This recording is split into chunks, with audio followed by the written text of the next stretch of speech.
order of things a bit, just so people don't have to sit here all night that came in to be honored. So we start out with the roll. This is the meeting of the Passaic County Board of County Commissioners, March 22nd, 2022. It is 5:37 p.m. Roll call, please. County Commissioners Bartlett. Best. Duffy. Gallo. Here. Lepore. Here. Deputy Director Lazara. Here. Director James. Here.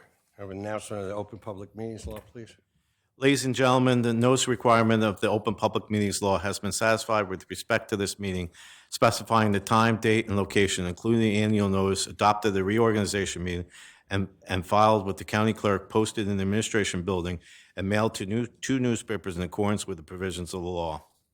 Thank you. Want to stand for the Pledge of Allegiance and the invocation. Invocation first, then we'll say the pledge. And after that, can I please have a moment of silence for all the men and women who have died while serving in the United States Armed Forces and who have died from COVID-19, especially the 2,125 citizens of Passaic County, and a special prayer for Renata Lampe, who had passed away. She was from North Heldon and a very dedicated public servant. Louis? O God, who provides for thy people by thy power and rules over them in love, be gracious enough to bless our servants, our county commissioners in the county of Passaic, that thy people might dwell in peace and safety through our Lord. Amen. Amen.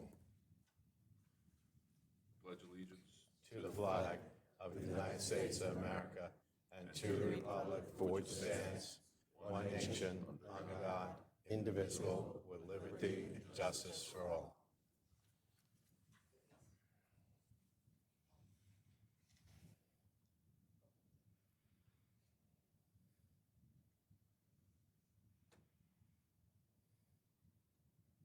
Thank you.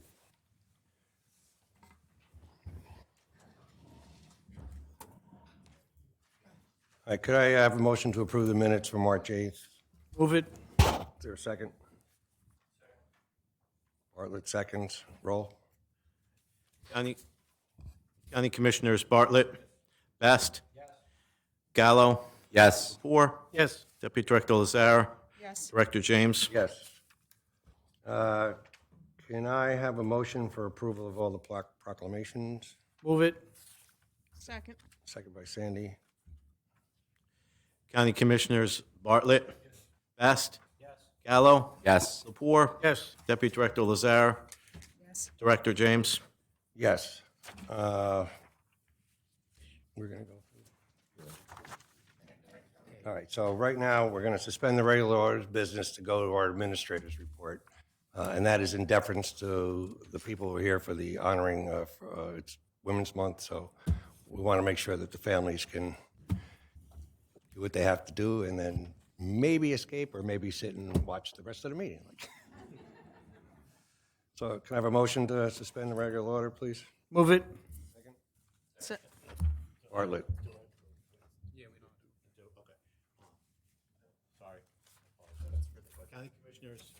County Commissioners Bartlett. Best. Yes. Gallo. Yes. Lepore. Yes. Deputy Director Lazara. Yes. Director James. And I'm turning it over to our administrator, Anthony DeNova. Thank you, Director. As everyone is aware, March is Women's History Month, and we are honoring three very special women here this evening. But I'm going to turn the agenda over to my favorite female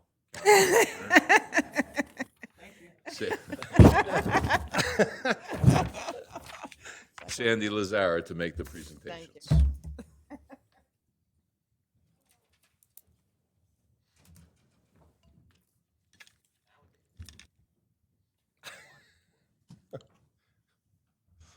Tell her you're Good evening, everyone. I learned that I have to snap my fingers to see if the mic is on as opposed to tapping. It's not good. It's a really special day, and I'm so glad to be here today. The last 2 years, we did this virtually, and it was great. And we actually took a jump start last year because we said there's so many people that should be honored for what they have done during this pandemic and rising above and beyond the call of duty. But this year, the theme nationally for Women's History Month is providing healing, promoting hope. And it's specific to the frontline workers who are out and about helping people during the pandemic survive what was just an awful 2 years, and we all know it was terrible. And in so many capacities. Last year when we did it, we honored nurses and we honored pharmacists and we honored our county clerk for the elections and our superintendent of elections, because everyone has come out and they've done so much. The three women that we are honoring tonight are really special women, and they represent, and I think they would agree with me when I say that they embody the strength of a woman. And not to say that men don't have that strength. And there are so many men who really went out of their way, too. In fact, I think we should have a Men's History Month, but that's just me. But these three women, no, there's really a lot of... Sandy, most men would say that's the other 11. Just saying. The other Or 11 try to what? say it. The what? Most men would probably say that's the other 11 months, and then they would, no. We know women are the heart of the home and the business and everywhere. So the three women we are going to honor tonight have been so active during the pandemic. Many of them put in their own lives on the line to help other people. I mean, you just can't explain how selfless that is. So we're going to start off with one of our first Women History Month nominees is someone from our county seat, Patterson, who went above and beyond helping the community around her, people who just needed so much help. And actually, I'm going to call Commissioner James down, because Commissioner James, as soon as we started talking about Women's History Month, this is someone we have to honor tonight. So, Commissioner James, if you'd like to come down and just speak to, it's Elsa Mantia, Elsa right here in the yellow. Commissioner James is going to come down and speak to what you do, Elsa, and give you your resolution, proclamation. So where is he? Oh, jeez, you're stealthy. Yeah, only on occasion.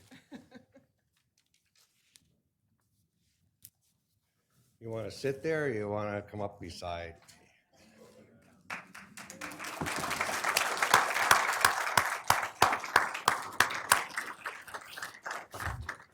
So this is a whole bunch of whereases, and you've had some of these before, I heard.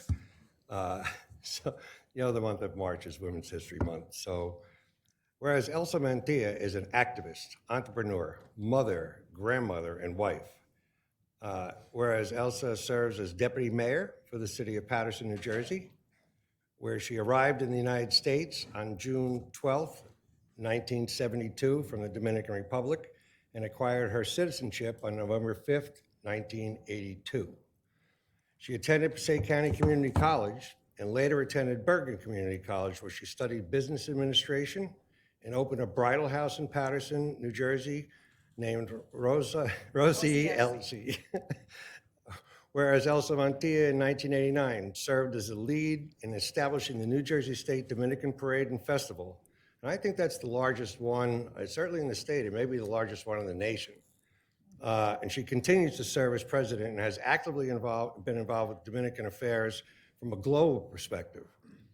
Elsa is an activist, and has been working with and for the community for over 40 years, leading in U.S. citizenship drives, voter registration, food drives, coat drives, toy drives, and any other thing that the community needed. She was out in front.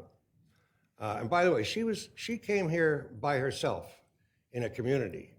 When you leave your country and come to another country and come to a strange city, that takes guts. That takes a lot of guts. But she opened the door for everybody else who would come after her. No matter where they came from, she opened the door for everybody else and gave them hope that you can have a great life here. She's received numerous awards and recognitions, including a Senate citation from Senator John Girgenti, a Volunteer of the Year Award for the Colombian American Goodwill Award, Hispanic American Chambers of Commerce Award, Women Changing Patterson Award, recognition from the Patterson Police, PBA, multiple Patterson City Council recognitions for being a Hispanic woman of excellence, and the Leadership Award from the Dominican Consulate, amongst countless others.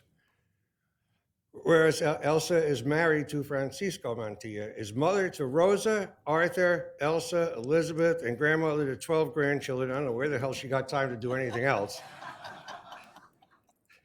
And her grandchildren is Tony, Brandon, Crystal, Brianna, Dylan, Maya, Max, Ian, Jaylene, Christian, Ilsa, Thiago, and Bruce. Just saying. Yes. There's no Bruce.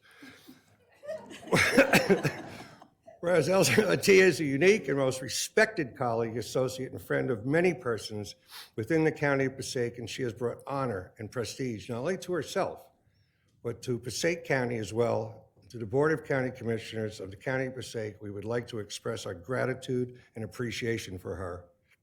Now, therefore, be it proclaimed by the Board of County Commissioners of the County of Passaic that it hereby publicly recognizes and applauds Elsa Mantilla for the significant contribution she has made to the exemplary service she has unselfishly devoted to the County of Passaic and to the community, and be it further proclaimed that this board extends its sincere best wishes and thanks for continued success in your field. Thank you.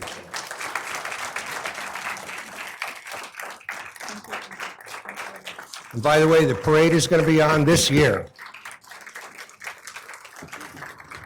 Thank you very much. Thank you to all the commissioner and the rest of all those men that are sitting there. Well, when you receive something like that, it means that really, really, you know that you haven't been working here. And it's true, I haven't been working here in the community for more than 40 years. People sometimes think that Dominican parade is only to do a parade. But behind the Dominican parade, there are so many things that we do through the Dominican parade. Like you see here, what he said, that it's not only the parade, it's a lot of things that you contribute to the community. I am so happy, thank you very much, and this made me to have the input to continue doing whatever I am doing here in the city of Patterson.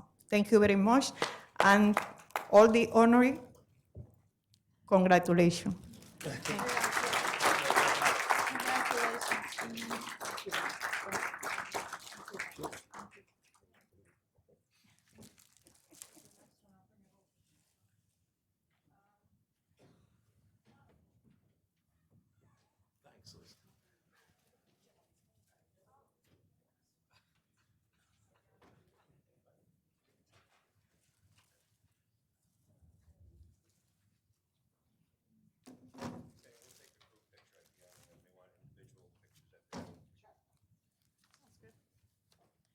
Okay, so our next honoree tonight, back in March of 2020, when no one knew what was going on, and we didn't have all the information and sophisticated vaccinations and boosters and blah, blah. We closed down, we didn't do it. The state closed down the schools, which meant that virtual learning was going to take place. And nurses, school nurses specifically, didn't go to school, you know, and their jobs entail taking care of the kids all day long. When I tell you that I've seen it myself as being a teacher, there's always a line at the nurse's office because they need to see that nurse. If they're not sick, they need somebody to talk to, somebody to comfort them. And which is part of healing and hope, right? So one teacher from Passaic County Tech, when her school closed down, decided that she wasn't going to sit around. She made herself available to the county We had a testing site up at William Patterson University. It was open for 49 days. It opened in the late March of 2020, I guess. And this recipient, Mary Ann DiStefano, took the opportunity to make herself available to us, thank goodness, and to help us up at the site. Mary Ann, I'm pretty sure you were there every day. Yeah. And it was not easy. I mean, listen, what we saw in the cars, the people who were sick, the people who were desperate, people who had to be taken off the line because they had to go to the hospital because they were so sick. And nobody knew how it's, well, we kind of knew how it spread, but we weren't sure. So everybody really up there, I mean, just did amazing work. So Mary Ann DiStefano, school nurse at PCTI, nurse extraordinaire up at our site when we were doing our testing. I'd like to invite you up. Commissioner.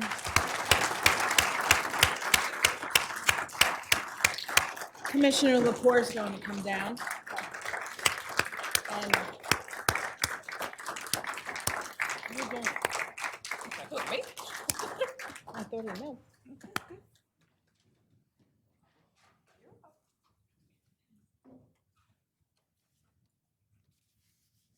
Thank you. Okay, we're going to get right into it here.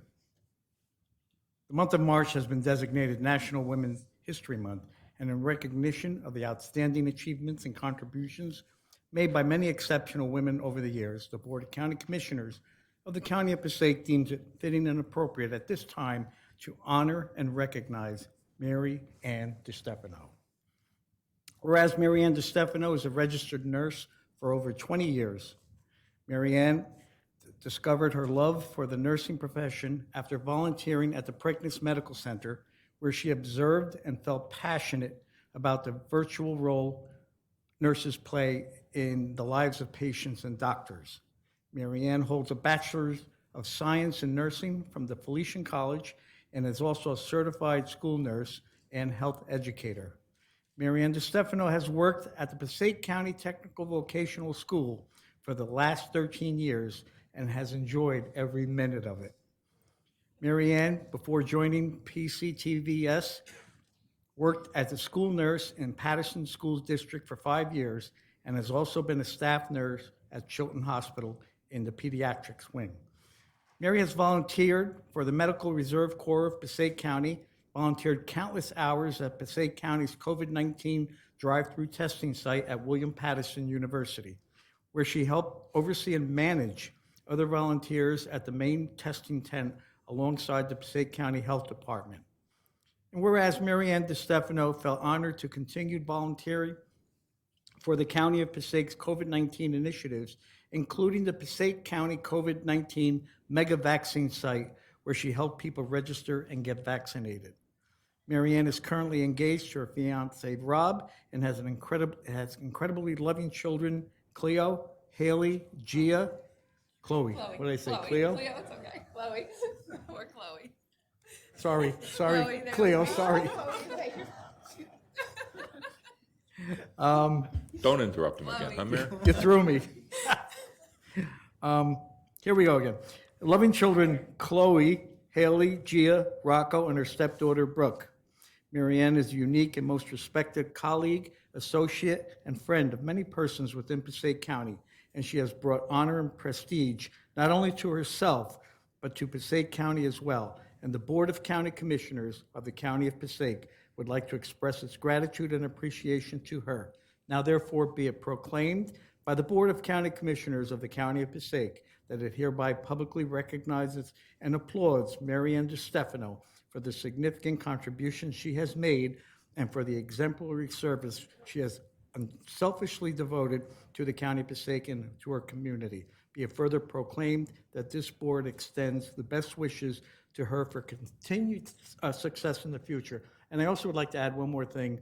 Anyone, and we all know here, that was involved the last couple of years in the COVID-19 initiative, I say to them all, you saved lives. Thank you very much. Thank you.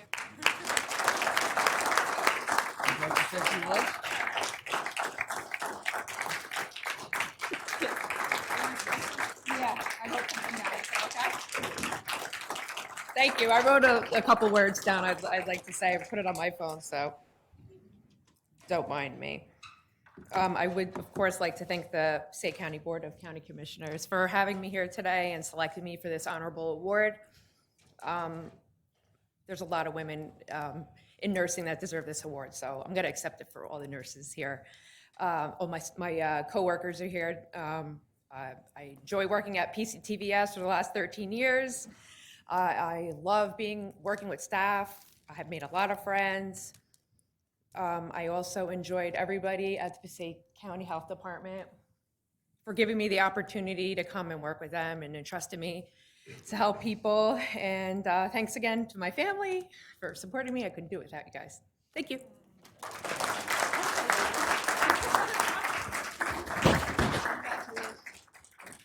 If I could just say one thing about Mary Ann, you know, it seems like such a long time ago, but when we opened up that testing site, we were scared. Everyone was scared. You know, felt like the world was coming to an end. We saw a lot of tragedy. We had people die in front of us. But Mary Ann was always professional, but always brought levity. You know, when you're scared and you're dealing with that stuff, Mary Ann was always the person to kind of cheer you up and make you feel not so scared. So amongst everything else that she does, I thank you for that, Mary.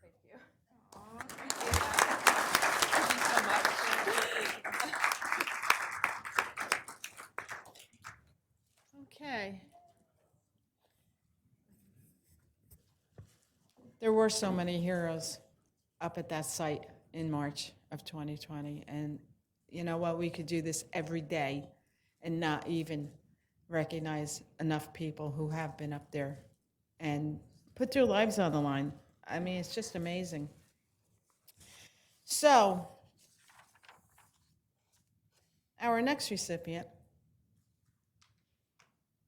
is someone who was also there every day, who ran a really tight ship from what I understand, and told everybody that she was not coming up there unless she was working. So to make sure, like, don't treat her with kid gloves, because that's not what she wants. She was up there to do a job. And I have to say that on this Women's History Month, we couldn't be more proud to recognize Sybil Wallace, Dr. Sybil Wallace,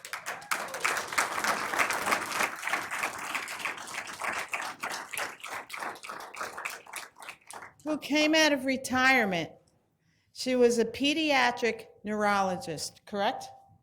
Who came out of retirement to come up to that site and make sure that she did her part to help people. And Sybil, I'd like to invite you up here because I'm going to read your proclamation. And Sybil gave me a quick lesson in German before I started this, so hopefully it's going to work. Dr. Wallace. Okay. Whereas the month of March has been designated as National Women's History Month, and in recognition of the outstanding achievements and contributions made by many exceptional women over the years, the Board of County Commissioners of the County of Passaic deems it fitting and appropriate at this time to recognize and honor Dr. Sybil Wallace. Whereas Dr. Sybil Wallace attended high school and medical school in Munich as a scholar of Studienfang des Deutschen. Studienstiftung des deutschen Volkes. Right. It's a scholarship. It's a huge scholarship that Dr. Wallace got. She was explaining it to me. It's all based on your skills and what you can do. It's just an amazing scholarship, which allowed traveling in Europe and studying in a student body of elite students with a variety of majors. Dr. Sybil Wallace earned her PhD and graduated magna cum laude. And whereas Dr. Sybil Wallace, upon returning to the United States of America, became a mother of 2 boys and completed a residency in pediatrics and a fellowship in pediatric neurology in New York City.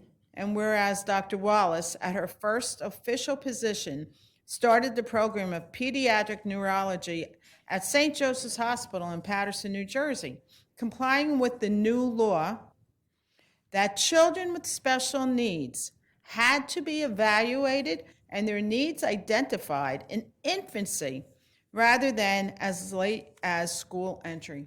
Amazing. Whereas Dr. Wallace in 1978 returned to the institution of her training, Mount Sinai Hospital, as an associate professor of pediatric neurology and stayed there until retirement in 2014. And during that time, she translated 2 textbooks from German into English for a German medical publisher. That's amazing, too. And whereas Dr. Wallace continued her passion for helping people, especially children with special needs, by volunteering at Passaic County CASA and the Catholic Charities Food Pantry in Paterson. Whereas Dr. Wallace volunteered with Passaic County in its COVID-19 drive-through testing site and vaccination site. Whereas Dr. Sybil Wallace shares 3 children and 11 grandchildren with her husband. Now, therefore, let it be proclaimed by the Board of County Commissioners of the County of Passaic that it is hereby publicly recognizes and applauds Dr. Sybil Wallace for the significant contributions she has made and the exemplary service she has unselfishly devoted to the County of Passaic and to the community. Dr. Wallace, you are a true representation of all that is good. Thank you. Thank you so much.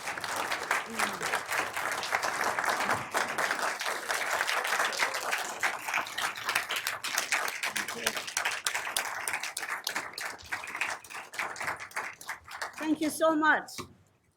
It was such a surprise to get this call to be one of the honorees, and I'm really deeply humbled for receiving this. Still don't quite know how I qualify for it, but I will accept it in 2 ways. First is to thank the Board of Health of Passaic County for allowing me to participate in the pandemic testing operation up at William Patterson. In spite of my age and the risk and liability I fully realized I was for them. But they were so good to me. They protected me, they fed me, they just made sure that I would fit in the team in a safe way, which I really appreciate very much. I tried to do my best filling my job there, and I felt like I was a little cog in a huge wheel of doing our best in the pandemic. The care we volunteers received during this operation was really quite spectacular. We started when it was freezing cold, and there were hand warmers right there. Then it got hot, and we were working under a roof of a tent, and they gave us Gatorade. And so everybody was very kind, and it was a very special experience to be part of that team. And the second way I accept this honor is as a representative of all my colleagues that I worked with for 40 years at Mount Sinai Hospital. These women, most of them young, with children, would work day and night, countless overtime and uncounted, I would say, overtime hours for a measly academic salary, fighting for the preservation of life. Sometimes that life was dangling by a thread, and restoring function, every little bit of function you could give a child with neurological problems. So I want to just receive this as a representative of this group of people. If I think of all those Ukrainian children now who might need our help, this kind of help that we provided here, I feel like crying. Let us pray and work for peace. Thank you so much.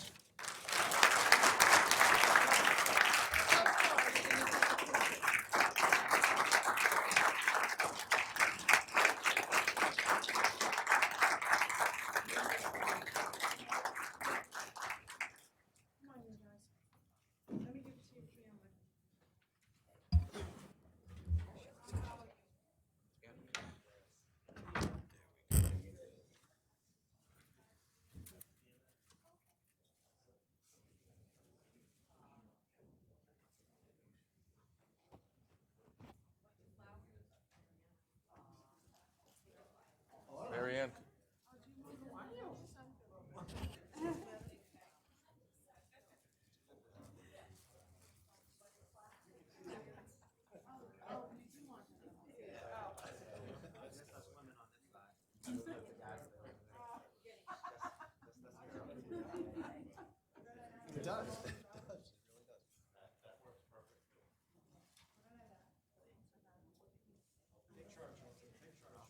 I've done this once or twice before. I don't know if she's gonna find a room to hang this.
We're marking Bruce.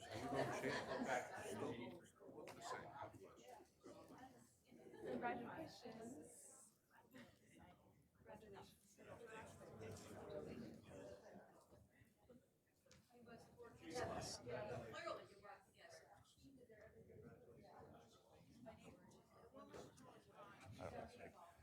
Get lost here. Okay.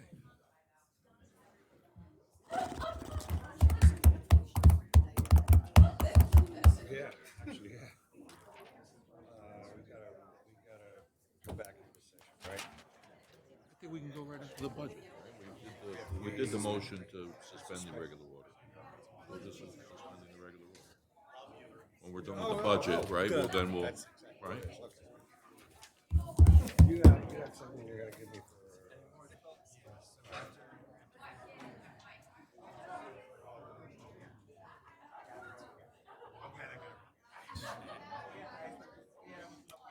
Smack me.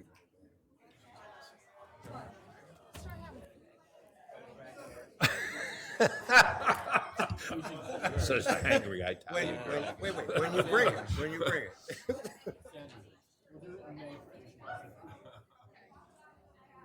All right, we're going to continue on since we have some things to get to before we get to the open public section. So let's just finish. We have budget matters, so I have a motion to open the hearing on the 2022 CAP resolution adopted first reading on February 22nd, 2022 to exceed index rate NJSA colon 45 colon 15. Can I have a motion? Is there a second?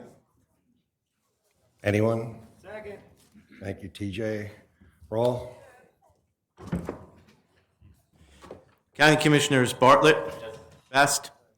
Gallo. Yes. Lepore. Where'd Lepore? Okay. Okay. Deputy Director Lazare, Yes. Director James, Yes. Does anyone present desire to be heard on the 2022 CAP resolution? Anyone? Seeing none, can I have a motion to close, please? Second. Second by Sandy Lazara, Commissioner Lazara. Roll, please. County Commissioners Bartlett, Best, Gallo, Yes. Lepore, Deputy Director Lazare, Yes. Director James, Yes. Can I have a motion for final adoption of CAP resolution to exceed the index rate? Roll. County Commissioners Bartlett, Best, Gallo, Yes. Deputy Director Lazare, Yes. Director James, Yes. Director, if I may jump in here, we need to add and vote on I-2, resolution authorizing the Passaic County Superintendent of Elections to exceed the county entity budget request cap in calendar year 2022 pursuant to PL 2015 C-249. All right. Is there a motion? Is there a second? Second. So, County Commissioners Bartlett, Best, Gallo, No. Lepore, Deputy Director Lazare, Yes. Director James. Wait a minute. Okay. hold on. yes. So that was on that. I'm going to motion to, Wait, do we have? I'm getting myself confused. all right. I have a motion to open the public hearing on the 2022 Passaic. Oh, I'm sorry. All right, so roll call. Did you give me this? Thank you. On- It really is. This year because with new voting provisions, with early voting, with the new machines and the paper that comes with them, this is a jump in the budget of the superintendent elections office. It's going to stay at that higher level going forward because of all the new voting rights provisions. That's why it's not, it's a uniquely big jump up in the budget this year. So I'll move that. Thank you. Is there a second? Second. Roll call, please.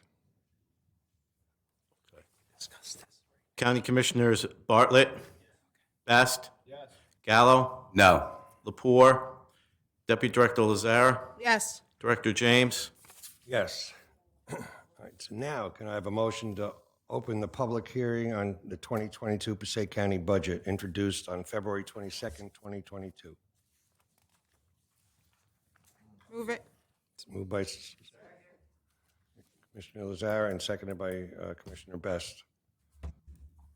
Roll. County Commissioners Bartlett, Best, Gallo, Yes. Deputy Director Lazare, Yes. Director James, Yes. Does anyone present desire to be heard on the 2022 Passaic County budget? Can I get Lepore, please? You can get Lepore.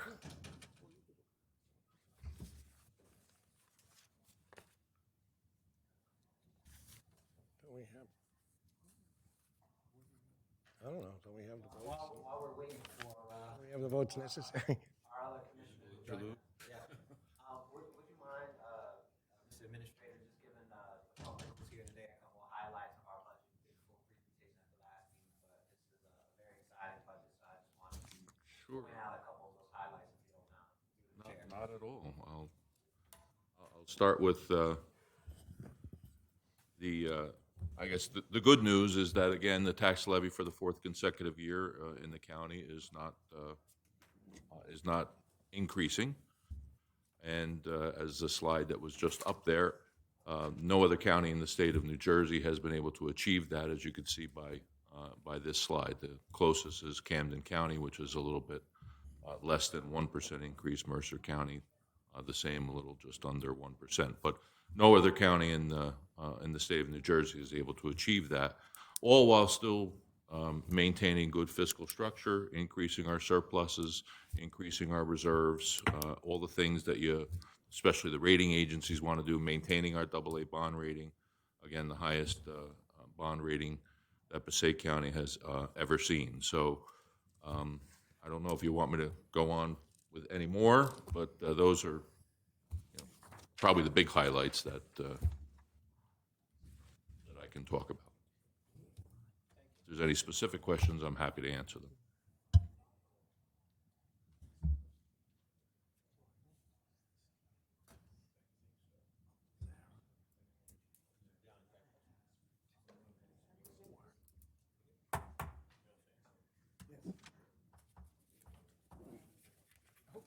Wait, let's.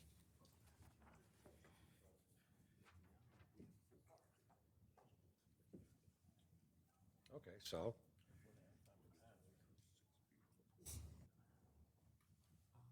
What's wrong? Sorry, I didn't see that. Thanks for.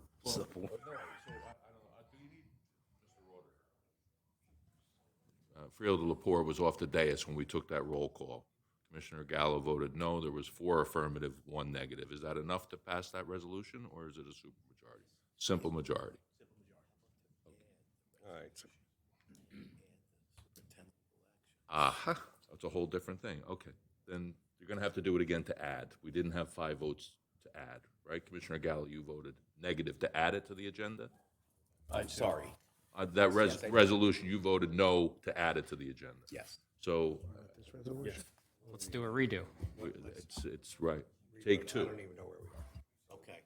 You need a motion to add Super. I-2. A motion to add I-2, resolution authorizing the Passaic County Superintendent of Elections to exceed the county entity budget request cap in calendar year 2022 pursuant to PL 2015 C-249. All right, motion, anybody?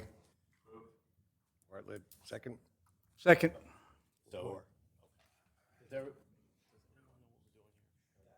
Roll call. County Commissioners Bartlett. Best. Gallo. no. Lepore. Yes. Deputy Director Lazare. Yes. Director James. Okay. Now we need to vote on it. Now you need to, another vote for I-2. I need a motion for that? Need a motion, a second, To pass and I-2, please. Second. Roll. County Commissioners Bartlett. Best. Gallo. No. Lepore. Yes. Deputy Director Lazare. Yes. Director James. Yes. Yogi would say it was deja vu all over again. Now we're going. All right. So I need a motion to open the public hearing on the 2022 Passaic County budget introduced on February 22nd, 2022. Move it. Second? Second. Thank you. Roll call, please. County Commissioners Bartlett. Best. Gallo. Yes. Lepore. Yes. Deputy Director Lazare. Yes. Director James. Yes. Does anybody present desire to be heard on the 2022 Passaic County budget? Anyone? Then, oh, sorry. Good evening. Good evening. Maybe my first time doing it, but I just want to commend you guys for an awesome task and just sitting, and of course, I haven't been here since my son became a commissioner. But this is fantastic, 0.00% for Passaic County. And I was just thinking, how could that have happened? Who borrowed from Peter to pay Paul? I'll just be very simplistic. But I think it's magnificent that you can do this, whoever the administrator or the architect of it is. But I'm learning. I'm trying to learn how to handle my family budget, so that's why I'm asking. So if you could somewhat just share some pointers and what was reduced or what have you. And I know everything I have is going up, but I think it's beautiful. I want to commend you. But share that something relative to that in terms of your strategic moves. We do need your name and address for the record. Dr. Joseph S. Fulmore, 122 East 38th Street, Patterson, New Jersey. When they close the public hearing, we answer. Okay. Anybody else would like to be heard? So that Dr. Fulmore can get his answer. Can I have a motion to close, please? I'll move it. Your second? Second. Roll. County Commissioners Bartlett. Best. Gallo. Yes. Lepore. Yes. Deputy Director Lazar. Yes. Director James. Yes.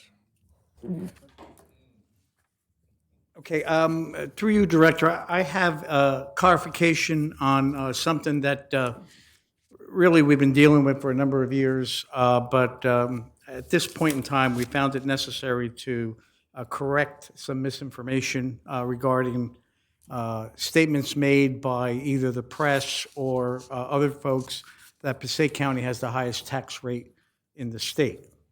Not true.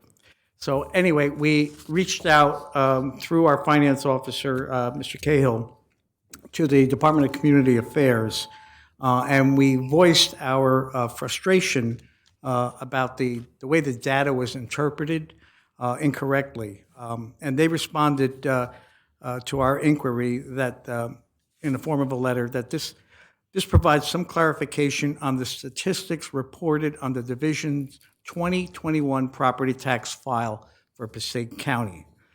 There's a whole lot of discussion about different things, but what really makes the most important thing that I want to bring out to everyone here is, and these are their words, the appropriate metric for that would be the county's equalized tax rate, which shows the county taxes relative to the property tax base using a uniform equalization standard for measuring the size of the property tax base. That allows for a more level playing field in comparing one county's tax burden to another. By that metric, Passaic County's tax burden ranks differently, as shown in column AG of the County Tax Summary tab of the Division's 2021 Property Tax Tables file, which places it in the lower, six positions lower statewide. So by the admission of the Department of Community Affairs, we do not have the highest property tax rate in the state. And I want to thank Mr. Cahill, our finance director, for reaching out to the DCA and getting the right information out to the public and making them understand that they used the wrong metric and the wrong numbers in order to arrive at the original conclusion. So thank you very much, Mr. Cahill. Director, thank you.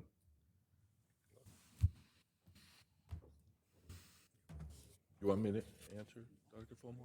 Do you want to? You want me to answer? Happy to have anyone answer. Dr. Fillmore, in answer to your question, there are many reasons why we were able for the last 4 years to bring forth a budget with no tax increase in the tax levy. And first and foremost, I got to give all props to our department heads and all the employees in the county who understand the importance of minimizing expenditures that don't need to be spent, getting the best amount of product, whether we're buying something, whether it's a repair, whatever the case may be. We have a very good staff of people who look out for our budget. We put the numbers together in the administration and on the budget committee, numbers provided by the department heads, and it's through their work. And also, I want to give props to the sheriff, who, for the last 4 years, 5 years at least, correct, 5 years, has come under budget every year that in the last 5 years, which is very important because he's one of the largest parts of our budget. So it really, it's no Peter to pay Paul. It's using good judgment the way we spend money. I'm very proud of this board. They are excellent stewards of the county taxpayers' money, but most importantly, of course, our administrator, our auditor, Steve Wilcox. We have great people around us that help us formulate, a plan and a program and a spending policy that enables us to come through with 4 consecutive years of no tax increase in the levy. And I may add that no other county in the state can make that claim. So I hope I answered your question. If I could, through you, Director, and I think some of the things that this board has done, and these things don't happen by accident and they don't happen overnight. It takes a very long time. Governments are big and bulky. As I always like to compare it, if, the captain could have turned the Titanic on a dime, he would have never hit the iceberg, and government is a lot like that. It takes a long time to get the ship floating in the right direction. But there were a lot of things. There was a lot of contract negotiations and dealing with our unions and getting them to understand that if, we had to start cutting back somewhere, fair, honest negotiations, and the unions, I have to credit them as well for coming to the table and being a partner in trying to do that. We've renegotiated health benefits and changed plans, which has saved us a lot of money. So there have been a lot of things over the years, Dr. Fulmore, that have led us to where we are today. But proud to say, we usually say no gimmicks, but no robbing Peter to pay Paul. As I said earlier in my presentation, it's not only not increasing taxes, but we've increased the surplus that the county has. We've increased the reserves, which during COVID, if we didn't have some of that reserve money, we would have never been able to get through that crisis and do the things that we needed to do to, as I think Director Lazara said, to save lives. But it all took a very long time to get there. But we did. And, this board has really led the state in making some of these difficult decisions, but more importantly, recognizing that the taxpayers needed a break as well. And, we're all taxpayers. I pay taxes too, right? So I'm always happy to spread that news. Thank you. Anybody else? All right. Only because it's my father asking questions. Everybody doesn't know Dr. Fulmore is a great mentor, my former principal in the 8th grade at school number 6, and always been a great community activist and supporter. So thank you for training us, training me to do this job up here. A couple other things I think that are important is the fact that the county made a concerted effort to limit the amount of debt we take on every year. When we first came on, or over a decade ago, I remember, the county was borrowing a lot of money, and we decided to tighten our own belt to say that we're going to borrow less money. So we capped the amount of money that we will borrow moving forward. What that allowed us to do was to begin to build our surplus, to build a rainy day fund. And then with that rainy day fund and our new policies and practices that we had in place, we went to the bonding agencies and asked the bonding agencies to improve our credit rating based upon the fact that now the county's debt is better. We have it under control. We have these policies in place to show that we will never spend more than we're actually bringing in. And we were able to do that. So now with these better bond ratings, we were able to take historic debt that was brought on before any of us got here, and we were able to refinance some of that historic debt utilizing a lower rate than we normally would have. So money's a lot cheaper today for us than it had been for us in the past because we're in a better fiscal position. And so we took all those things in place. And then in addition to that, if we did find ourselves with a little bit of extra money, we didn't do the gimmicky thing, which would have been to lower taxes by 1%. I remember when I was a director back in 2016, I think we're in a good fiscal position, and I was begging. I said, listen, guys, I'm running for re-election. Can we please offer, I think that was the last time we actually increased, was under me, so thank you for not letting me get the credit. But in that year, we only went up 1%.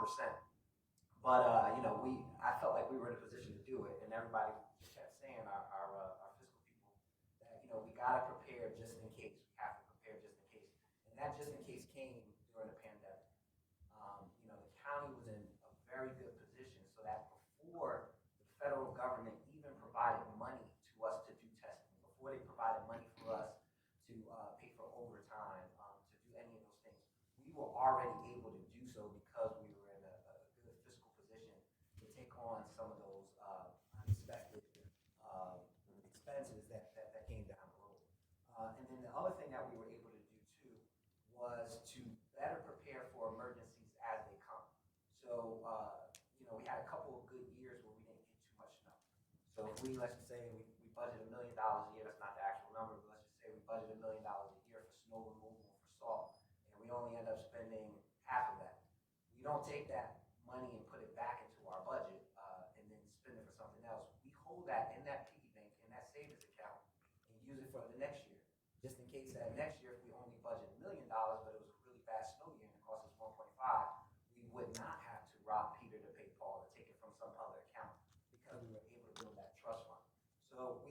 several trust funds that, we're still adding to each and every day. So in addition to having just an overall better fiscal state, thank you. There we go. We were able to put these reserves in there for, workers' compensation, health benefits, liability insurance, snow removal. And again, even something like liability insurance, the county is a self-insured county. If we fall into a situation where, we're liable for something, that comes directly from the taxpayers. So by doing that, again, it lowers the amount of money that we have to spend for a high insurance rate. However, if we are sued for whatever reason, that money has to come out of the budget, which means that it has to come out of the taxpayers' dollars, which is why we're very careful about any litigation that we go through. So again, there's a combination of many things. Right now, we have a nice reserve in there, and I'm hopeful that in next year's budget or soon down the road, we'll actually be able to say that the county was able to provide a tax break and not just a not increase. I know they don't like me to say that, but I think hopefully soon we'll be in that position. So, thank you. Through you, Director, just very briefly. First of all, I want to remark on what it's like to be on a board of folks that really gets these numbers and the importance and the combination of factors from budgeting to the things that TJ pointed out. There's one more that I would add, and that's our partnerships with governments at other levels and with the governments around us. I don't have to tell anybody here that in New Jersey we've got a lot of levels of government. We've got federal government, we've got the state government, we've got county government, we've got local government, we've got boards of ed. What this board has done particularly well over these last 10 years or so is work in better cooperation, both up and down those levels and from side to side. Beginning Pat, I think this was one of your first real examples of really effective shared services was about a dozen years ago now.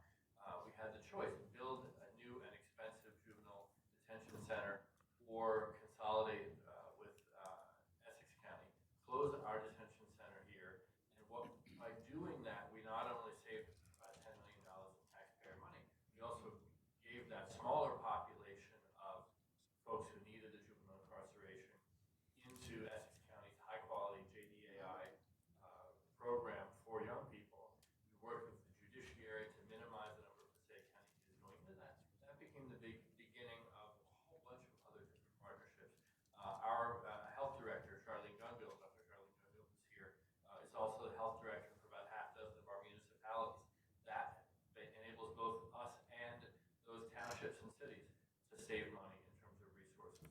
We've been going out and getting money from other levels of government much more aggressively, from $15 million in matching funds from the state to build the STEM Academy up at Passaic County Tech a couple of years ago, to $5 million for Dundee Island Park, our first new county park in half a century in the city of Passaic, the first waterfront park in Passaic County, to federal DOT funding for major projects that we need from pedestrian and driver safety in Patterson, $9.6 million for that last year, to the improvements of Route 46 and Route 3, near Montclair State.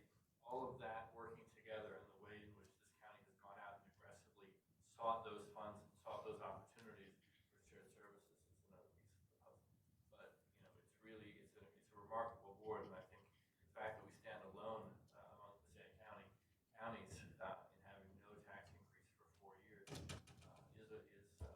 tax relief, and that's exactly what we'd like to do. And just one final thing, Commissioner Best, actually, a majority of the towns over the last 4 years have actually gotten a tax break. So as you know, the state formula is based on the equalization table. So we can control our budget. We don't necessarily control how it's dispersed throughout the municipalities. But as you can see by this slide, all but the last 5 towns on that slide have actually seen their taxes, county taxes, go down, comparing 2018 to 2021. That's all I have. Okay, could I get a motion to close the public hearing on the 2022 Passaic County? I'll move it. Second? Roll call. County Commissioners Bartlett. Best. Gallo. Yes. Lepore. Yes. Deputy Director Lazare. Yes. Director James. Yes. I have a motion to adopt the 2022 Passaic County budget. I'll move it. Roll. County Commissioners Bartlett. Best. Gallo. Yes. Lepore. Yes. Deputy Director Lazare. Yes. Director James. Yes. Motion to resume the regular. Yeah, can I have a motion to resume the regular order of business? I'll move it. Roll. County Commissioners Bartlett. Best. Gallo. Yes. Lepore. Yes. Deputy Director Lazare. Yes. Director James. Yes. I'm going to dispense with the county commissioner reports. Again, we have people in the audience who want to speak, so not to belabor that point and have them sit here longer. I think we're going to open up the public portion of the meeting now. So, is there a second? Roll.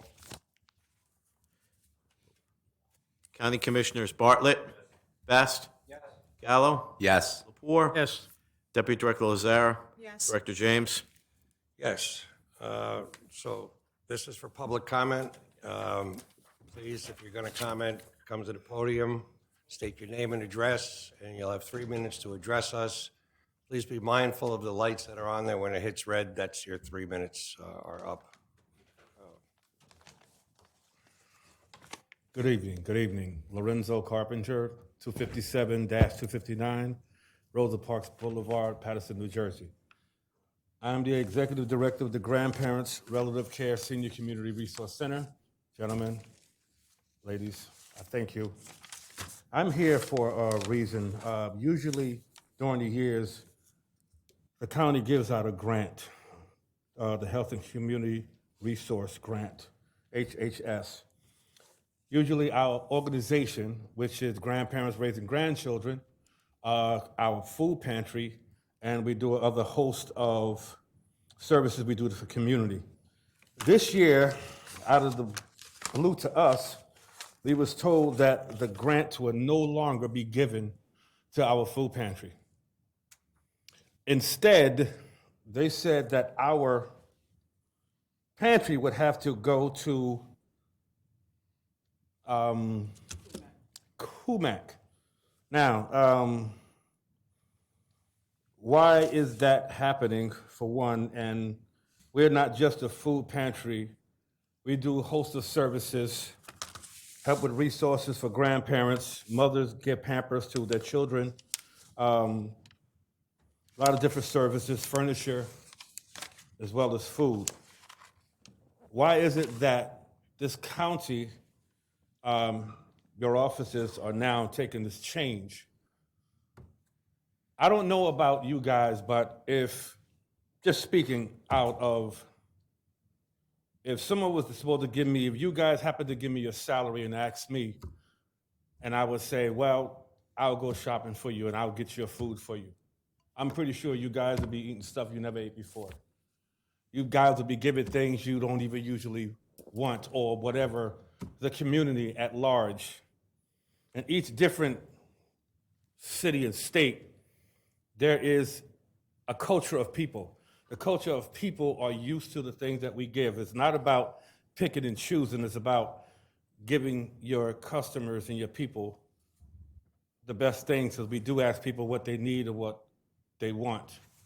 There's no way in the world that we can go to another source and still have that same understanding as far as giving out to our people. I don't understand why that's happening. I'm just coming as just a person who's concerned. I really feel that this is a little unnecessary. I've been doing this for years. I've been talking to Bruce. I've been talking to Bess. These guys know us. We've been in this community since 2006 with Dr. Jessie M. Dixon. I'm here with my assistant director, Ms. Wahida Muhammad, and believe me, she's gonna come at you guys. So I'm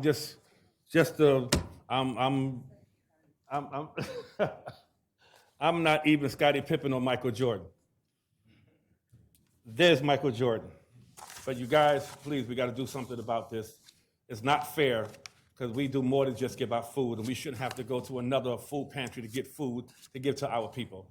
That to me just seems a little out of touch, and I think we just really need to get some answers about this. We're going to always be on the front lines. During the whole pandemic, we stayed open. We gave out and we gave out. We did what we had to do. This right here is a little unfair, and I'm just looking for you guys to give us a little answers, a little leniency, try to figure out what's going on, because we need this grant money, not just for food, but we have bills, we have lights, we have, insurance, we got to pay for the van to get this food. We got to rent things to go get things. We got to do things to put this food out on the streets, right there on, right across the street from Bragg's. We right there on Hamilton Avenue. 2006, guys. We not new. We've been doing this for a moment. Thank you.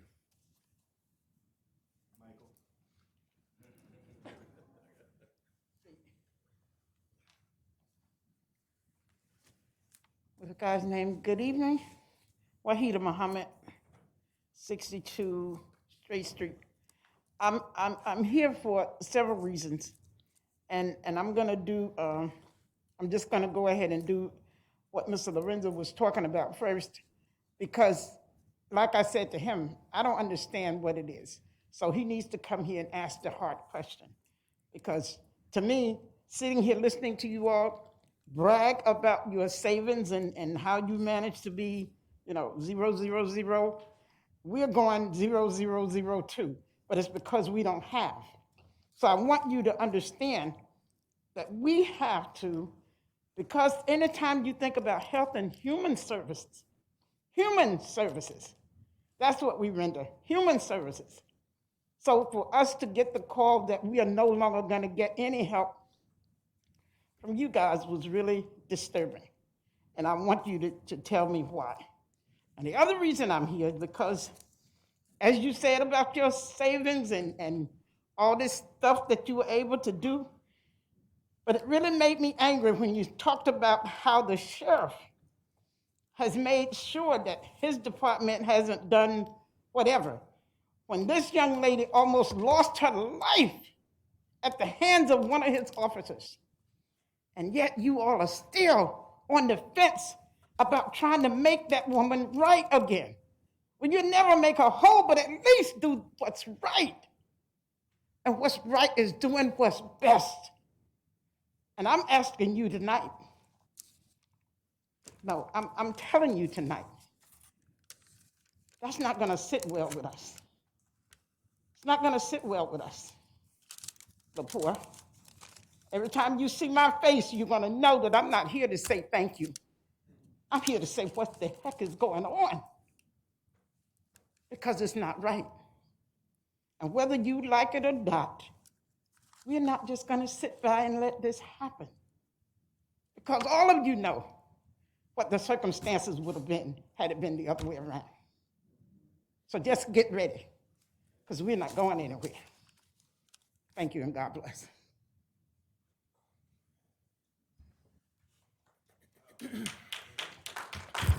Good evening, Corey Teague, 65 Prince Street, Patterson, New Jersey. January 3rd, 2018, the life of Tashelle Jackson was changed beyond repair. Emotionally, physically, mentally, neurologically, her life was altered in a way that can probably never be fixed completely. But there is a way, as Commissioner Muhammad said, there is a way that we can kind of at least put her on the right path to see that justice was served.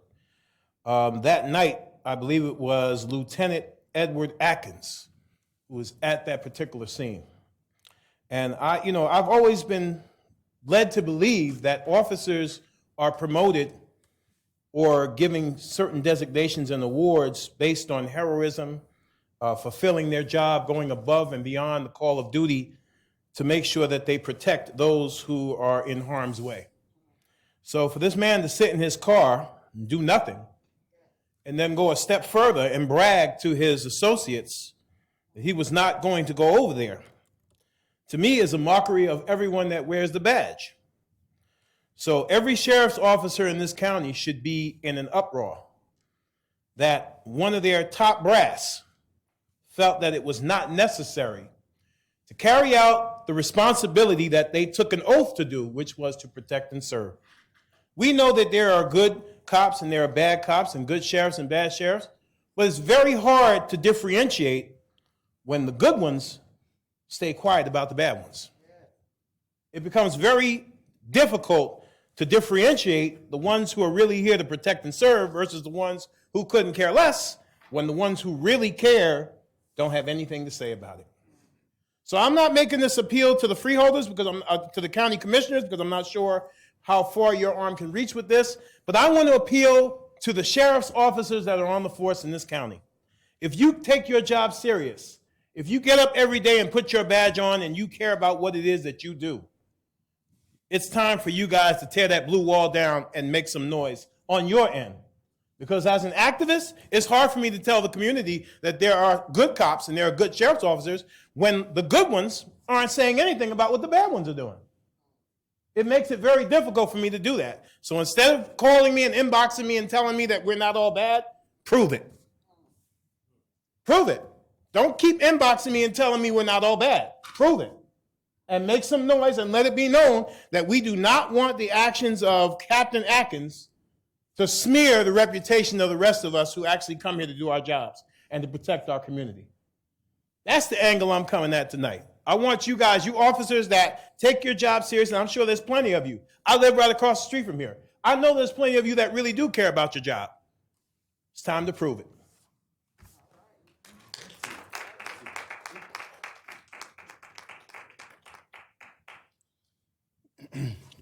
Good evening. I apologize. I'm still used to saying freeholders. Good evening, commissioners. I'm here, obviously, for the same reason I've been here for the last several years for. Mike Jackson, City of Patterson, First Ward representative. And I'm here to represent for the young lady who, I'm going to take it, I have a slightly different perspective than Brother Teague. I happen to know Officer Akins for quite some time. I've known him for years. I've had the opportunity to teach his children martial arts. I know that he has served for a very long time as a crime scene investigator for the Sheriff's Department. I'm here now to put the onus where it really belongs, and that's on your shoulders.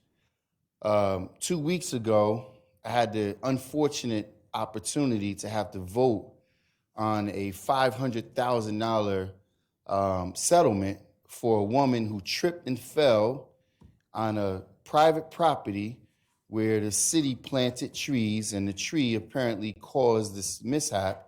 And we took onus, took the responsibility, because she broke her femur and she had some medical issues. Here, we have an officer who lacked the skill set, lacked the experience to be in the position that he was in. And it's not about whether or not he's a bad guy or a bad officer. He did not have the experience to be where he was.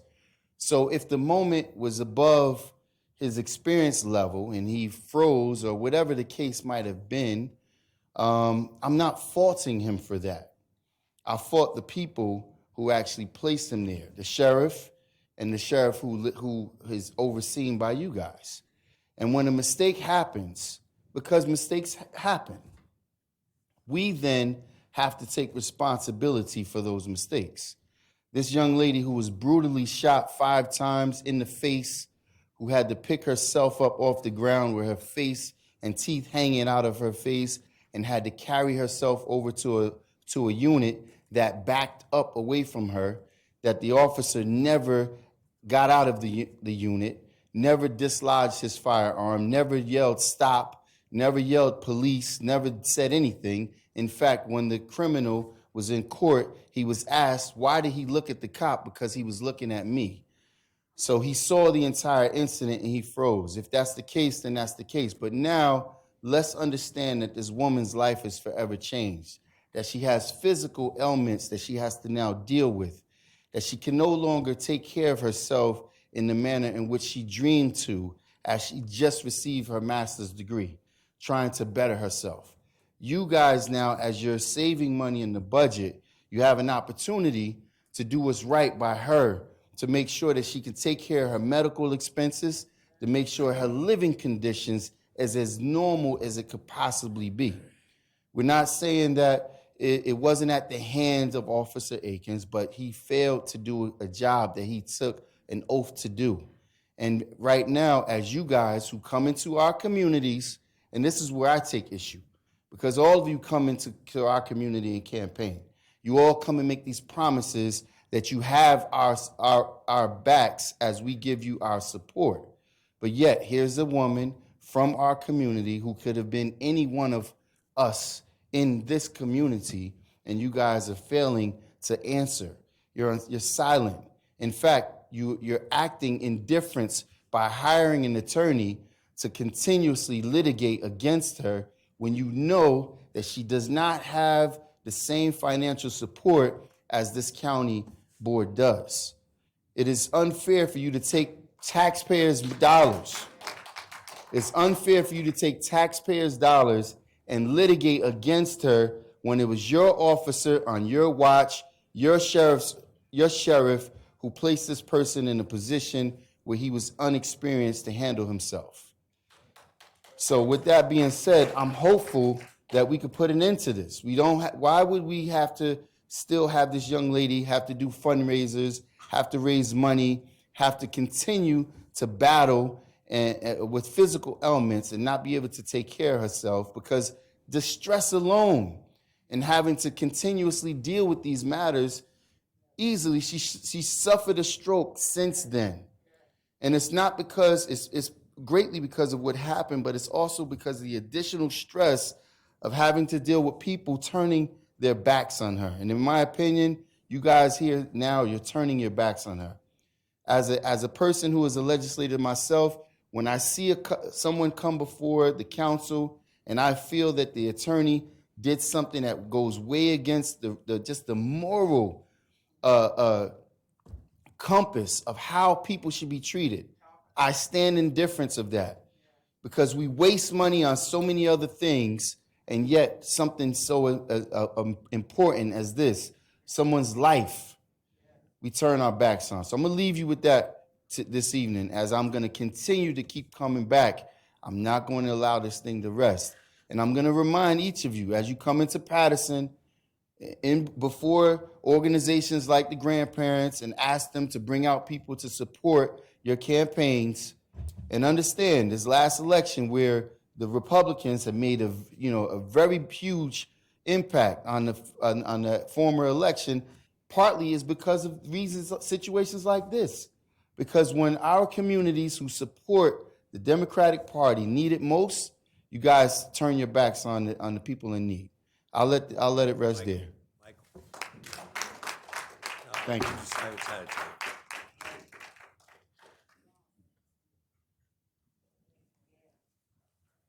Good evening, Reverend Still, 789 11th Avenue, Patterson.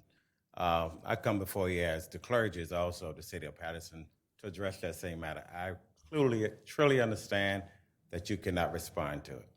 Legally, you cannot. But we've also had the privilege of meeting with Ms. Jackson. And let me say, you guys have already seen her. I know you're people of good character, but more importantly, I know she's a person that's in pain. Government cannot be ran by compassion, but compassion must remain a part of government. I would appeal to you. We have taken a stand as clergies of Patterson and Passaic. We've made a decision that we will be fully engaged in this process, that we will remain a part of her life, that the outcome is important to us. We hope that you would take not just a legal perspective, but that you would take an intro perspective and make a decision that's for the good, not only of her life, not to restore it, because that can never be done. I'm not going to speak to the action of the officer. I speak to the people who have the power. You can make a decision. Many times in life, I found that your toughest decisions is at the time when you have to weigh justice and right. And sometimes right is different from justice. Right is doing the right thing. Justice is the letter of the law. This time you need the spirit of truth, not the letter of the law. As the clergies of Patterson, as the clergies of Passaic, we stand to say, do the right thing. The right thing is that you can save money in the budget. Let's make a difference in her life.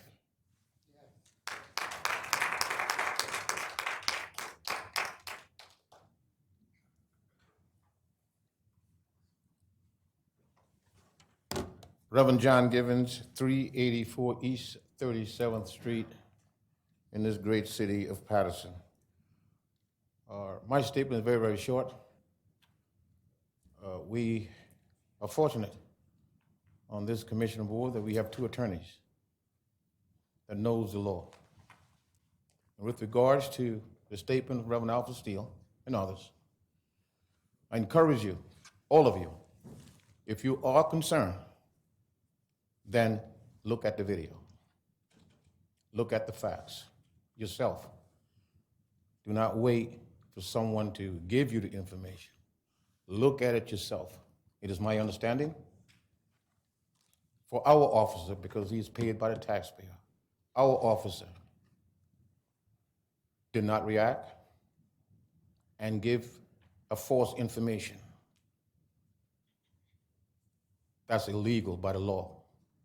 It is my understanding as well to the Hilden policeman, a false report. That's illegal by the law, statutory of the law as well. And I'm asking this entire commission, check it out for yourself, see the video, and do the right thing. Thank you.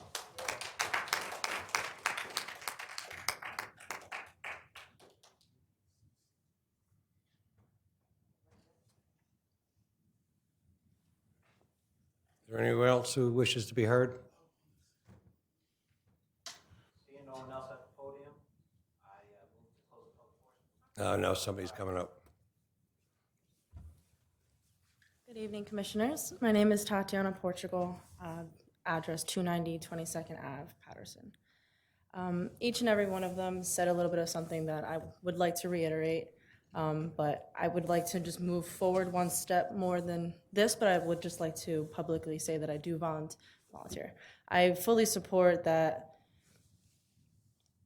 Tashelle Jackson really get what she deserves, because it's pretty clear how awful the circumstances was, and what has happened after does not make sense. And that's that. But what has sparked in me, and what I hope has sparked in you, among various other situations that have happened with the police, that you go one step forward to think of policies and revised procedures that will prevent something like this from happening. I personally have gone out of, looked into the new procedures and policies that the New Jersey State Attorney General's office has asked of all police departments to do. And I will continue to look into them, as I hope that you do as well, considering it is why you are up there. The passion, as he had said, should lie there at all times and with the best interest of the people at heart. And I think you should do your due diligence by reaching out to somebody like me or finding others who would like to learn more about the policies and procedures of the police force, because I think it's important that we're all on the same page, so that it increases the communication between the community and the government, and we're not just we can all think of solutions together, rather than just coming up here and expressing ourselves in ways that makes us all, frankly, more, combative towards each other. And so I would just like any of you to reach out to me if anyone would like to help me or point me in a direction of point of contacts to learn more about the police department. I would really love to know what is done right and what I could do to help with what's wrong. So that's all I really have to say. So good evening.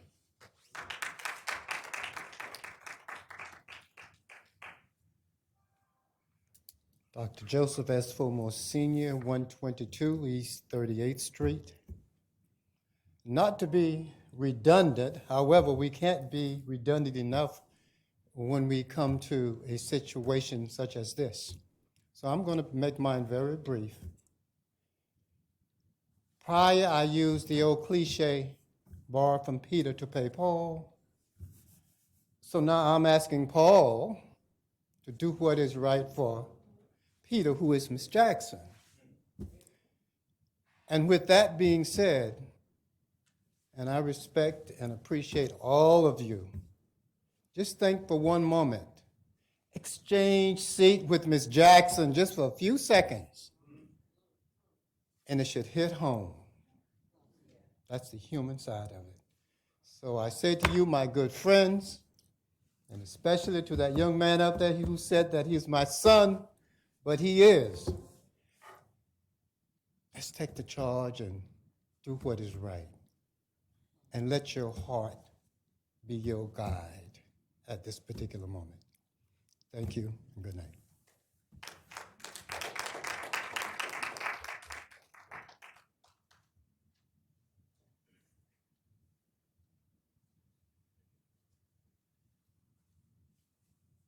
David Sue, 34 Van Houten Street, Paterson, New Jersey. Listening to the many speakers tonight, speaking so impassionately about this subject, I went to Councilor Kyles and asked what they're asking for. They're asking for $1.85 million. All right, that's about $3 and some change per resident in this county. I mean, what are you fighting for? You're going to whittle it down a couple $100,000? Clearly, there has to be some resolve here. It's just an open wound right now. And it just doesn't need to be like this. Okay, there's something wrong done. That's fine. We need to deal with that within ourselves and our policies and our procedures and how you deal with it going forward. But let this person, this woman, Miss Jackson, let her go on with her life. She's got a lot of struggle ahead for her, but let this struggle end. This struggle needs to end. All right? I saw an article in the paper. A child in Paterson was chased by a bug and fell, and the city gave him $80,000 on school property. This seems like a reasonable settlement, and I would implore you, you can just make it. You can just make the settlement. I mean, what are you going to do? You're going to fight to give her nothing? What do you think is going to happen after that? What do you think the community is going to feel if you get to the point where you give her nothing or give her some lip service sum? I don't think they're being unreasonable. They're not asking for $500 million. So let's just put it behind us and make a better department and deal with our officers in a way to create that confidence in the community that we so dearly deserve and so dearly need after these circumstances. Thank you very much.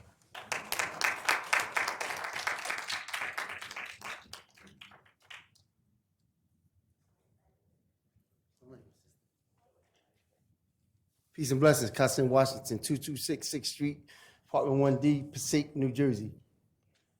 First and foremost, let me thank the Creator for allowing and blessing us with this privilege, this honor, this gift to be able to live another day and receive another evening. For this, we are truly grateful. I truly feel disrespected. The reason why I feel disrespected is because nowadays it seems like we forgot about the word justice. What is justice? What is it defined as? Who appreciates justice? Who embraces it? And who just don't give a hell about it? Nowadays, when it comes to policing, my uncle once told me, may he rest in peace, that you got to be a damn fool to think that we don't need police. But the thing becomes, what are the police being trained to do? What is policing about? It's a total disrespect that we have to have individuals come to a microphone in a meeting to talk about giving an individual money based on the mishaps, and it appears to be a cover-up. Why is it that the people have to come demand money for something that should already be a given? This sister was beat by her man. So, and if you look at it, it's domestic violence, and it just ain't happened then. It must have happened over a course of time. But to have a police officer drive his car up to a scene and do absolutely nothing and then lie about it and then get promoted on it, it's a problem. It's not Miss Jackson's problem alone. It's not nobody in this room problem alone. It's not your problem alone. It's all of our problem. But the question we have to ascertain is, what are we going to do about this problem? What are we going to do? The pandemic has done enough, and we're working our way through that. So you mean to tell me amongst all the police brutality that has been going on, which we call police terrorism, it's at a new level now. The level where an officer blatantly sees a woman getting beat and shot. Then the woman, the creator allows the woman enough strength to go from point A to point B. And she wasn't going to the sheriff officer. She was passing by going to the officer from Heldon. And the officer from Patterson didn't even have the courage to get out of his car and at least embrace her. But we got to come here and ask for money, something that should be a given. But if you gave the woman $20 million, does that constitute equality for her mishaps? What more? Because money is the minimum. It should be more or less been given. And then you have an officer who we allow to get promoted for such a mishaps. How much of a disgrace is that? And what are you saying to the people? And then what are you saying to the women? What message do we send to the women? Every woman, even you women up there, is so sacred to the Creator because of the womb. The womb, all life forms come up out of the womb of this woman. You all, she represents everyone. And for something to blatantly happen like that and nobody does nothing, absolutely nothing. We put more attention into an election than we do the mishaps of a woman getting shot and the police watching and do nothing and then get promoted for watching the crime. Something has to be done. And I'm demanding that we do something and we do something quickly and give this lady the justice that she deserves. Because what if it was your mother?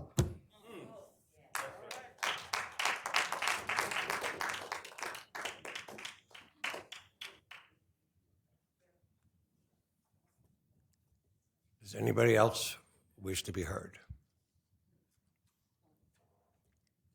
All right, seeing none, we're going to close the session, but thank you all for your comments.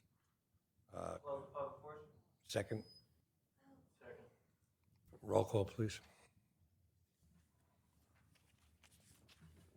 County Commissioners Bartlett? Yes. Best? Yes. Gallo? Yes. Lepore? Yes. Deputy Director Lazare? Yes. Director James? Yes.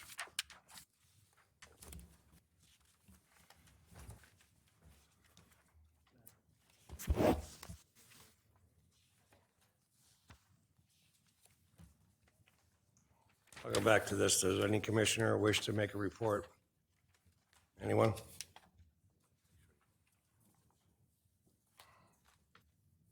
Okay. We're going to proceed to the consent agenda. I'm going to pull one of the items on here. It is 29. Resolution 29 on the agenda. It's for authorizing the purchase of some furniture for the Board of Social Services.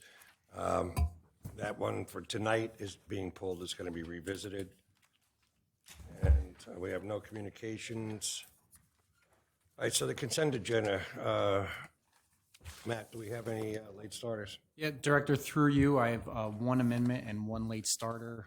034, resolution authorizing an award of contract to Split Rail Fence Store and Continental Hardware, Inc. for split rail fencing supplies per bid SB 22018 pursuant to NJSA 48:11-1 et sec. We just had to fix some of the line items that were being awarded. And then the late starter is 044, a resolution authorizing a public hearing and advertisement of the notice of public display for the second substantial amendment to Passaic County Community Development Block Grant, fiscal year 2019 Community Development Block Grant CV3 Action Plan pursuant to PL 116-94. There's no need for executive session. All right, just clarify something for me. On 034, we don't have to take an action. It's just, you read it into the record and it's okay the way it is? Or do we have to take a I would, do the motion to amend. motion to amend? All right, so can I have a motion to amend 034 as read by our attorney? Is there a motion on that? I'll move it. Second? Roll.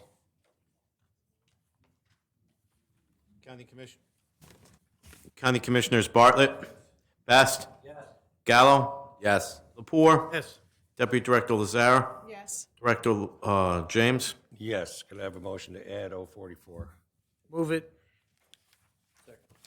Roll, please. County Commissioners Bartlett. Best.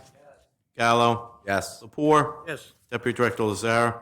Director James. Yes.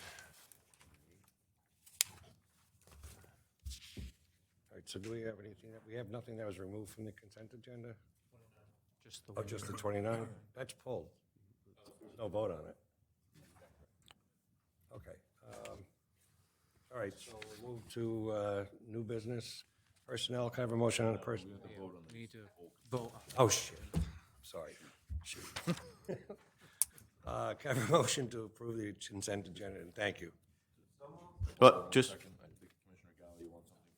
Yes, I would like to vote separately on 37, please. 037. All right, I'll add that to our.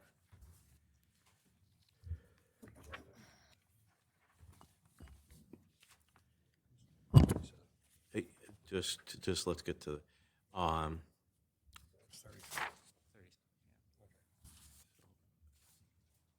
I have a motion on the consent agenda up to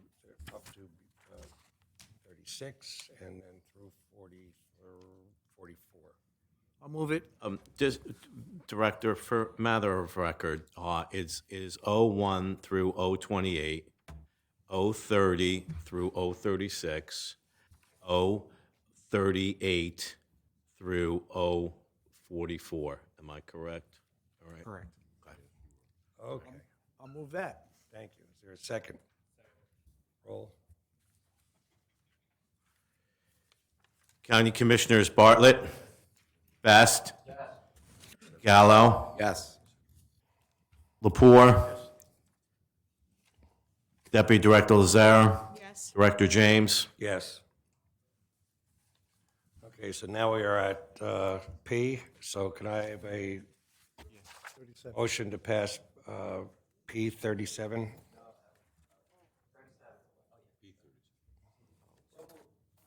Second. Roll.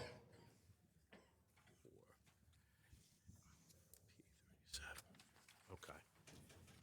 County Commissioners Bartlett. Best. Gallo. No. Lepore. Deputy Director Lazara. Yes. Director James. Yes. I apologize that this is a little confusing. We have a new format for the agenda, and this is a rather complicated what we do tonight for some reason. So hopefully it'll be easier next week, next meeting. Oh, I'm sorry. We need to vote on P1. Can I have a resolution, please? Motion. Roll. County Commissioners Bartlett. Best. Gallo. Yes. Sorry? This was the one you wanted pulled at the last. Oh, I'm sorry. I apologize. That's fine. Here, let me just show you All where right. we are. Lisa, you can help. It was 27, correct? Right here.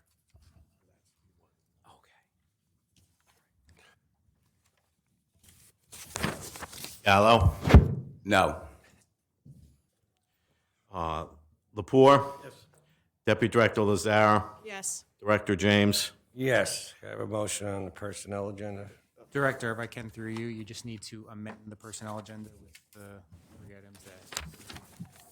All right, so our clerk sent out a new personnel agenda, and so we have to vote to amend the agenda that you got in the first place. There's a Second. Roll. County Commissioners Bartlett. Best. Gallo. Yes. Lepore. Yes. Deputy Director Lazare. Yes. Director James. Yes, and now can I have a motion on the amended personnel agenda? I'll move it. Roll. County Commissioners Bartlett. Best. Gallo. Yes. Lepore. Yes. Deputy Director Lazare. Yes. Director James. Yes. Can I have a motion on can I have a motion on the bills list? Move the bills. Roll. County Commissioners Bartlett. Best. Gallo. Yes. Lepore. Yes. Deputy Director Lazare. Yes. Director James. Yes. A motion to adjourn. Move it. Roll. County Commissioners Bartlett. Best. Gallo. Yes. Lepore. Yes. Deputy Director Lazare. Yes. Director James. Yes. See you at our next meeting.